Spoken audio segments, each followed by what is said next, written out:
Preacher, preacher, preacher, preach water, but don't drink wine, King Solomon.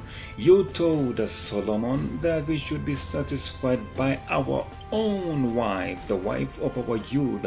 Let her boobs satisfy you fully, and don't scatter your fountains out in the streets. And that's exactly what you did, Solomon. We don't know who was the wife of your youth. Was it Abishag? Was it the Shulamite? Was it the Ethiopian? Was it the Egyptian? Who was the wife of your youth? Oh, Solomon, we don't know. Who was your favorite son? Who is this son that you are advising? At least we know you from David, and David loved you. Your name is Jedidah because you are beloved by God, and David raised you in the ways of the Lord, and you're trying to advise some other young people in the books of Proverbs. So who is this simple-minded young man who should run away from the woman that is dressed in the cloud of a harlot?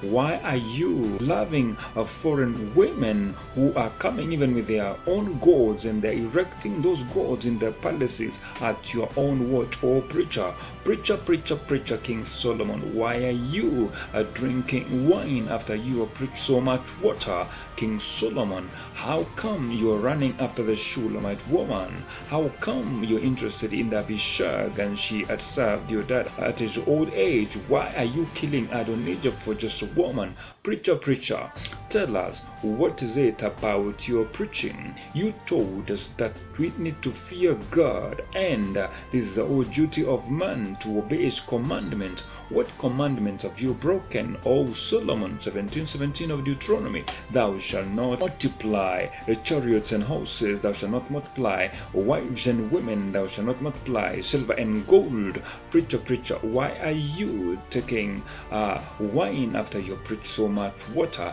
This is the condemnation of the preacher. Ecclesiastes, as it is called, this is the book of the preacher. This is the warning to every preacher that tells people to do this or points people to heaven, but they are not going to heaven. That's exactly what Mr. Solomon did. For those preachers who think that Solomon repented later in his life, they are wrong. The book of the preacher in Ecclesiastes is not what he did in his old age. What is the record of the old age of Solomon is him being led away by strange women. This shall not be the legacy of the preacher.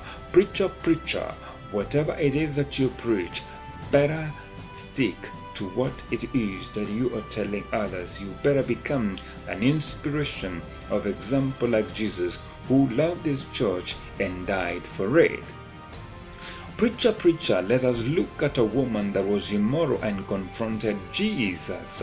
The platform Jesus used was just this place where it's called the Well of Jacob. He used a word of knowledge and a word of wisdom to speak to this woman, and she changed her life. In the morning, she was living an immoral life, and she runs to Samaria and opens the gates of Samaria, tells everybody, come and see a man that told me everything that I ever did. And she turns the hearts of Samaria in towards Jesus. And this is a story of successful preaching, successful modeling, successful influencing. Jesus as an influencer and as a preacher, he gets a woman to get the entire city, the entire town to himself.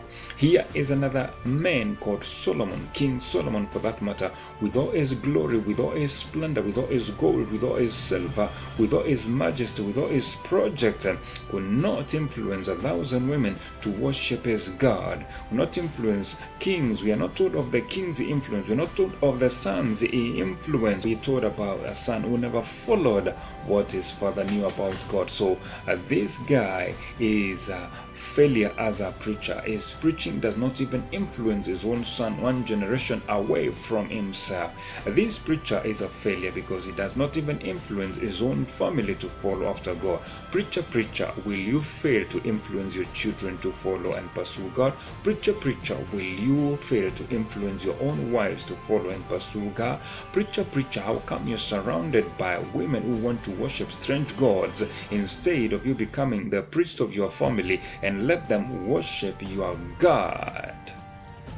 Preacher, preacher, use your platform to serve God.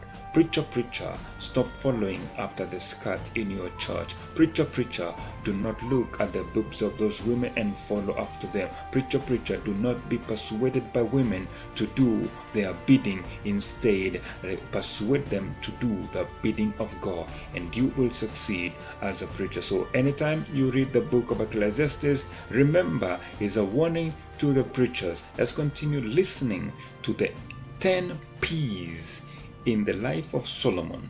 This is the first P, and what we are saying is that purity is more important than preaching.